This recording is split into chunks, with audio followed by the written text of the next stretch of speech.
L'chaim, l'chaim.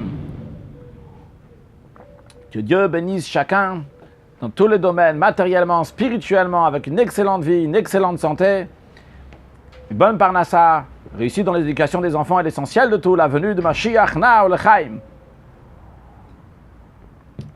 Ce Shabbat, nous lisons dans l'Haftara une histoire extraordinaire. Mais avant le début de l'Haftara, il y a déjà un commencement à cela avant.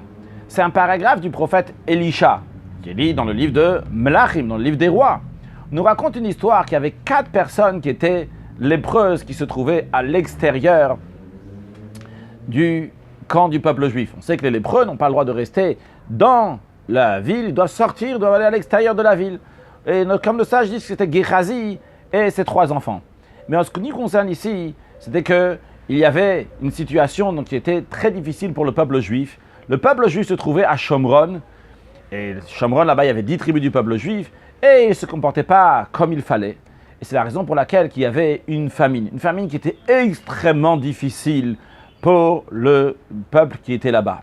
À tel point qu'il est écrit, là-bas, dans le Melachim, il y a écrit que pour manger une tête d'âne, il n'y a personne qui mange des têtes d'âne. C'est pas cachère et c'est pas bon. J'ai pas goûté, mais c'est pas, à ce qui paraît, c'est pas bon.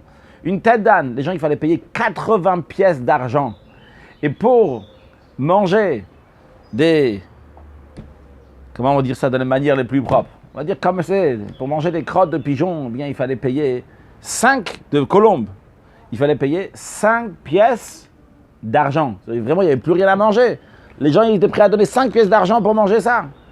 Situation vraiment catastrophique. Et qu'est-ce qui se passe?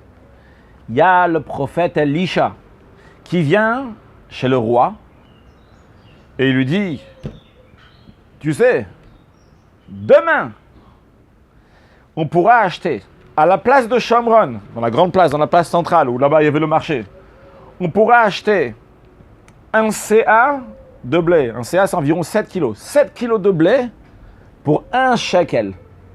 Et on pourra acheter Sataim Seorim. 2 fois un CA, c'est-à-dire 14 kilos d'orge pour 1 shekel. Ce que le prophète, il dit au roi. Il y avait à côté du roi le Shalish, qui était à côté du roi. Le roi lui disait de faire des choses, on va l'appeler le Shalish.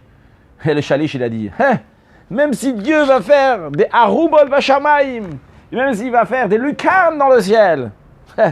Est-ce que c'est possible une telle chose que ça va arriver que demain, on va avoir à manger gratuitement presque? C'est quoi? C'est un chèque, tu peux acheter tellement de blé. C'est impossible. Là, aujourd'hui, on voit pour 5 pièces, on a vu ce qu'on peut acheter. C'est impossible. Elisha, il lui a dit, tu sais quoi? Demain, tu verras de tes propres yeux, tu vas voir cela, mais toi, tu ne vas pas manger. En autre mot, c'est-à-dire qu'il va mourir, il ne va pas pouvoir en manger. Et là commence la Haftara de la paracha de Metzora, qui nous raconte comment il y avait 4 personnes qui étaient Metzora. Et les Metzoraïm, donc ils étaient à l'extérieur du camp du peuple juif. Et ils avaient très très faim. Dans la ville, ils n'avaient pas mangé, mais aussi ils n'avaient pas mangé. Ils allaient mourir. Ils ont dit, si dans la ville, de toute façon, ça ne sert à rien de rentrer, il n'y a pas à manger. On va aller chez les ennemis qui ont assiégé la ville. À cause d'eux, il y a eu cette grande famine. On va aller chez eux, chez le camp de Aram, il s'appelait. S'ils vont nous faire vivre, on vivra. Et sinon, s'ils vont nous tuer, de toute façon, on va mourir. Alors, ils ont décidé d'aller là-bas. Et ils sont rentrés, ils sont rentrés dans une tente. Et ils ont vu dans la tente que tout est calme, il n'y a personne qui se trouve là-bas. Et ils ont commencé à prendre à manger. Waouh, c'est bien. On a des forces maintenant. Et après, ils commencent à prendre de l'or, ils commencent à prendre de l'argent. Et ils vont cacher. Après, ils vont dans une deuxième tente comme ça. Et après, ils se disent, on ne peut pas se comporter d'une telle manière. C'est pas possible. On est maintenant dans une situation que tout le peuple juif a très très faim. Et nous, on est en train de prendre pour nous. Alors, ils ont dit, on va aller à la porte de la ville. Là-bas, ils ont parlé au portier de la ville. De transmettre le message au roi, de lui dire que le camp de Aram, il est vide. Il n'y a plus personne. Alors, eux, ils se commencent à avoir peur. Ils ont dit, ouais, mais sûrement... Ils nous ont fait un coup, ils sont tous partis. Après, quand on va aller là-bas dans le camp de Aram, ils vont tous sortir sauter sur nous. Alors, ils ont dit, de toute façon, on ne perd rien. Il ne reste que 5 chevaux. Vous imaginez, il ne restait que 5 chevaux. De toute l'armée qu'il y avait dans tout Shomron, il ne restait que 5 chevaux. Tous, ils étaient morts tellement qu'il y avait la famine. Ils ont dit, on va envoyer 2 chevaux. Et les 2 chevaux, ils vont faire le tour, ils vont aller voir ce qui se passe. Ils ont envoyé 2 chevaux. Et ils ont vu, en effet, que Aram vraiment s'est sauvé. Ils sont sauvés, ils sont partis. Parce que qu'est-ce qui s'était passé? Dieu il avait fait entendre au camp de Aram, comme s'il y avait plein de troupes qui étaient en train d'arriver. Et donc les gens de Aram, ils ont dit, ah, les Juifs, ils ont loué d'autres soldats, des rois de Chittim et d'autres, qui vont venir faire la guerre contre Aram. Donc ils ont eu très très peur. Et ils sont tous sauvés, ils ont tout laissé.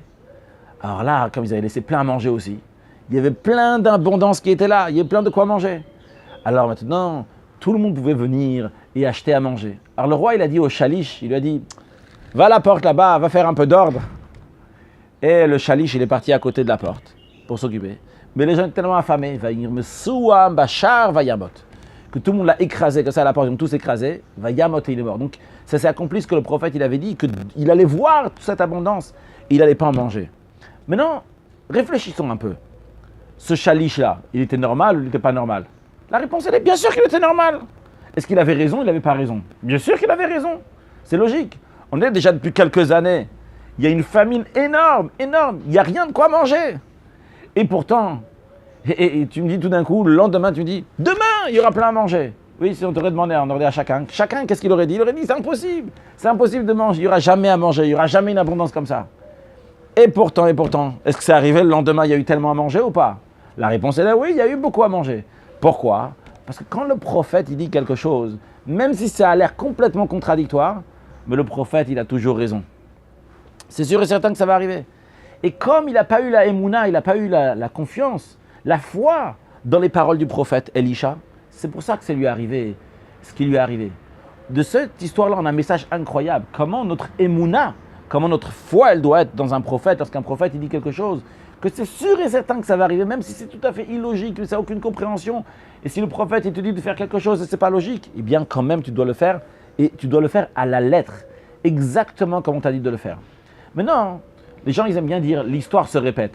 Alors voyons comment l'histoire se répète, mais positivement, évidemment. Dans chaque génération, il y a un Moshe Rabbeinu. Chaque génération, il y a quelqu'un qui est comme Moshe Rabbeinu. En l'occurrence, dans notre génération, c'est le Rabbi. Et le Rabbi, il est aussi le prophète. Le Rabbi a dit clairement que le Rabbi précédent, c'est un prophète, que le Rabbi, c'est un prophète. Et le Rabbi, il a dit certaines choses, comme par exemple, des choses très importantes, que Mashiach, il arrive très prochainement. C'est une prophétie. Des fois, on peut dire, ah oui, mais quand tu regardes dans le monde, tu n'as pas l'impression, etc. Alors déjà, si on regarde bien, on peut voir plein de choses dans le monde qui s'améliorent, qui sont positives. Et bien sûr, sur ça qu'il faut focaliser, le bien qui se rajoute dans le monde, comment les gens ils peuvent être en meilleure santé, comment ils peuvent avoir plus d'abondance, etc. Donc ça, c'est plein de choses qu'on peut voir. On peut voir comment Mashiach arrive, Mashiach il est encore plus proche. Mais même si ça ne semble pas logique, ça change rien, c'est pas logique. Ce que le Rabbi dit, c'est sûr et certain que c'est vrai. Lorsque le Rabbi l'a dit en 1967, Tafshin Chavzaï, lorsqu'il y avait la guerre qui s'est appelée plus tard la guerre des 6 jours, tout le monde attendait qu'il y avait une très grande défaite pour le peuple juif. Les 2-3 millions des juifs qui restaient en Israël, tout le monde a dit, ah, on va les exterminer, on va les tuer. Les Égyptiens, ils ont dit clairement, on va mettre à mort tous les juifs, ou bien ceux qui étaient à Gaza là-bas, ils ont dit, on va jeter tous les juifs à la mer. Et le Rabbi l'a dit, grande victoire arrive. Ah, le Rabbi, bon, c'est un rabbin, il a beaucoup d'espoir. Mais qu'est-ce qu'il dit? Le Rabbi, il sait ce qu'il dit. Concrètement, il y a une très grande victoire. Et une grande victoire en plus, c'est passé seulement en 6 jours. Le Rabbi a dit avant qu'on même Yerushalayim, on allait recevoir, alors qu'on n'avait pas encore Yerushalayim dans des possessions des Juifs. Et c'est arrivé aussi. Lors de la guerre du Golfe, 1991, on tâche chez nous, lorsque le Rabbi a dit Teshna Tarenu Niflot, ça va être une année dans laquelle il y aura des merveilles. Eh bien, on peut avoir l'impression, Saddam Hussein, il a des grandes forces, Saddam Hussein, il va lancer des scuds chimiques, et que c'était très dangereux pour tout le monde, prendre des masques à gaz. Le Rabbi a dit, pas besoin, des grands miracles, tout ira bien en Eretz Israël, Dieu garde Eretz Israël.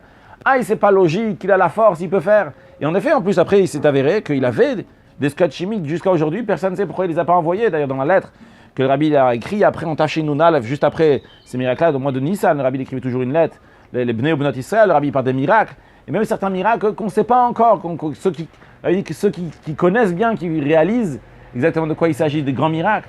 Bien quand le Rabbi dit quelque chose, c'est sûr et certain que ça arrive. À plus forte raison lorsqu'il s'agit de quelque chose de très important, comme la venue de Mashiach, le Rabbi prophétise que la venue de Mashiach, elle arrive, et le Rabbi nous dit plusieurs fois que nous sommes la dernière génération de l'exil, la première génération de la délivrance, eh bien il faut tout faire et se préparer bien comme il faut pour accueillir la venue de Mashiach. Et si on réfléchit un peu, quand on parle du prophète Elisha, bien sûr, on tremblait, prophète Elisha, il y a de quoi trembler, c'est un prophète Elisha. Elisha, on dit, il a fait encore plus que son maître d'Elisha c'était Eliyahu Hanavi. Il a fait encore plus, Pishnaim Berucho, il était double. Elisha, combien de miracles on nous raconte dans le Nach, dans la Bible qu'il a fait? 17 miracles. Et pourtant, Elisha, on dit qu'Elisha, c'est Elisha. Dans notre génération, le Rabbi n'a pas fait 17 miracles. Ni le double, ni le triple. Il en a fait 100 fois plus et 1000 fois plus de miracles. À quelle que soit maintenant la raison, parce que c'est dans le contexte, il y a plus de gens qui sont venus, ça ne change pas maintenant. Mais quand on voit la grandeur du Rabbi, alors que le Rabbi nous dit quelque chose, c'est sûr et certain qu'on doit le faire à la lettre. Alors évidemment, ce n'est pas seulement suffisant de dire « Ah, c'est sûr et certain, Mashiach, il arrive, le Rabbi l'a dit ». Mais il faut aussi agir. Mashiach, il est sur le chemin, eh bien, il faut se préparer à l'accueillir. Comment se préparer à l'accueillir? Le Rabbi a dit avec des actes de bonté et de bienfaisance. Chacun ce qu'il doit faire. Certains, ils doivent apprendre le Mishnayot par cœur, ils apprennent du Tanya par cœur, faire Mivtsaïm, donc ça arrive avant Pessah, de distribuer des matzot à tout le monde. Quand c'est après Pessah, eh bien, ramener des Juifs à l'Ag BaOmer, à la parade de l'Ag BaOmer, ramener des enfants juifs qui vont écouter les 10 commandements à Shavuot, aller faire Mivtsaïm, aller faire ce qu'on doit faire, bien sûr, ajouter dans l'étude de la Torah, dans l'accomplissement des mitzvot, et par cela, on pourra accueillir Mashiach, Nao, le Chaim,